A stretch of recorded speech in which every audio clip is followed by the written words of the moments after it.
Oh my god, it's video games. We are back again to talk about video games. And we're not just talking about any video games, we're talking about bad games I love. And now, if you've been following this channel for a few years, you know I've actually done this before. I had a video called Bad Games I Love a couple years ago, and for the most part, I still think the reviews in that video hold up, despite some shoddy camera work in there. But, so yeah, I talk about some bad games that I love no matter what. If you haven't seen that video, go back and check it out. That is exactly what we're going to do. Again, here today, I'm going to talk about some games that no matter how bad they might be, no matter the flaws, they are games that I still come back to from time to time and enjoy for whatever reason. So without further ado, let's get into it. I, for one, love a good fighting game. Whether it be Street Fighter Alpha 2, King of Fighters, or something more obscure, I'm always down to throw my dukes up. However, I don't just love the greats. Sometimes even I've got love for the pit fighters of the world. While in this case it's far from the worst of the worst, Deadly Arts for the N64, also known by the way cooler, and by way cooler I mean dumber, title of Gasp Fighters Next Stream, this N64 button basher is not exactly a revered classic. Yet there's something about the game that keeps me coming back. Taking its cues from Virtua Fighter, Deadly Arts leans more towards being a mashy fighter rather than a precision-based one. Instead of relying on shoryukens or quarter-circle inputs, the combat focuses on chaining punches, kicks, and throws to keep opponents at bay. In theory, this sounds promising, but in practice, the game starts to fall apart almost immediately as movement is akin to having cement blocks for shoes, and every step is jarringly sluggish to the point of feeling almost unresponsive. As a result, stringing together combos and attacks becomes a chore, as inputs feel delayed and attacks that should hit don't always land. Add to it the occasional slowdown and at times awkward camera, and what you've got is not exactly an intuitive system, coming off as more clunky than engaging. That said, you do start to adapt to the game's quirks after a few rounds. However, getting used to it doesn't make the game any less cumbersome. So, we've got a fighting game with awkward controls, sluggish movement, and a noticeable lack of flow. What's there to like about it? It has ambition and style. Fighters Next Stream has style for days. Sure, it's far from the prettiest game on the N64, I mean, just look at these textures, but the character designs more than make up for it, as each fighter exudes a sleekness that perfectly captures that late 90s streetcore anime aesthetic, bringing them to life in a way that just feels effortlessly cool. It's like a vibrant fusion of Jet Set Radio and Mark of the Wolves, combining edgy attitude with an undeniable sense of flair that's hard to ignore even with its technical shortcomings. Levels also look the part, offering a variety of unique locales to duke it out in, like this serene cliffside river, this gritty cyberpunk street, or even this abandoned mining shaft. Plus, the levels deviate from your typical 2D fighter and incorporate a real sense of depth, being fully explorable with the neat sidestep mechanic, meaning that bamboo thicket back there isn't just for show, you can throw down in it. The same goes for tossing your enemy through these rooftop installations or settling a score around this disheveled mad scientist lab. Sure, it's not executed perfectly, but there's something undeniably bold about Konami's decision to experiment with this level of interactivity, even if it's a bit rough around the edges. With interesting choices in mind, Deadly Arts even boasts a created character mode that, while limited, is still a slick addition complete with your character fighting against the roster to add more moves to their repertoire. And with a decent soundtrack backing it up, the game shows a level of ambition that's genuinely commendable. It clearly strives to craft a distinctive experience, and for that alone, it's a game worth acknowledging. After all, the worst thing a bad game can do is be boring, and Deadly Arts is far from boring. That said, I can't ignore its issues. The clunky controls and weak mechanics hold it back from reaching its potential, and a part of me wishes the game had fully committed to being a 3D fighter, as I can almost envision the excellent game it could have been. Imagine something closer in scope to Air Guys or Power Stone. But as it stands, Deadly Arts, Gasp Fighters Next Stream, is a flawed and awkward fighter that's best avoided unless overambitious fighting games are your thing. But that for me is what earns it a special place as a bad game I can't help but love.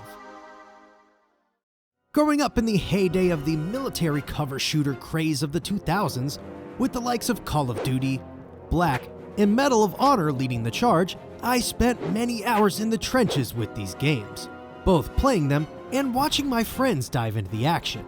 And like most people, I'm not impervious to nostalgia, which is why something like City Interactive's Battlestrike 2: Shadow of Stalingrad is the exact type of bargain bin military shooter that I can't help but love when I need a quick fix of that oh-so-bland mid-2000s FPS experience. Riddled with flaws like constant hitching every time the game autosaves, repetitive and at times downright boring level design, by-the-numbers shooting, laughable AI companions, and hilarious low-budget bugs like character models awkwardly spawning from the floor during cutscenes, Battlestrike 2 is that specific kind of jank that teeters on the edge of being so bad it's good. Taking on the role of a Russian soldier battling against the Nazis, you'll fight your way through 8 war-torn levels, taking cover behind crates, trudging through blown-out buildings, and of course, blasting your way through the sewers, all of which is standard fare for the genre. That said, I will admit that the shooting is surprisingly enjoyable, as the guns at hand are satisfying to use and every pull of the trigger exudes a wonderfully meaty blast, which makes gunning down your foes a genuinely fun affair despite the otherwise generic framework. Helping with that are the straightforward levels that prefer tight and focused combat encounters, giving you quick flashes of the action. And with the game lasting a mere 45 minutes to an hour, the limited arsenal and played out level design never wears out its welcome and still manages a few exciting set pieces to keep you thoroughly engaged, like dealing with a well-armed tank, storming a heavily guarded manor, and cleaning up shop while placing explosives in a Nazi war factory. On top of all this, what makes the game even more endearing is learning about City Interactive's approach to making these budget titles. While they might have been cheaply made cash-ins, the developers have openly expressed their genuine passion for their work, saying that they truly cared about the games they were making, using every resource available to craft the best possible game given the incredibly tight budgets and time constraints. And you know what? I think it shows. As I stated earlier, the weapons are well designed and the shooting is almost on par with its AAA counterparts. So in an underdog story kind of way, I can look past most of the game's flaws and still enjoy Battlestrike 2 as a brisk and delightful time capsule of my youth. When talking about shoot-'em-ups in the Saturn's library, there are very few examples of bad games, as the system houses the likes of Battle Galaga, Batsugun, and Radiant Silvergun amongst others. But that's not to say all are monumental entries in the genre, and Planet Joker stands as proof, as Nagsat's 3D shmup is the epitome of mediocre.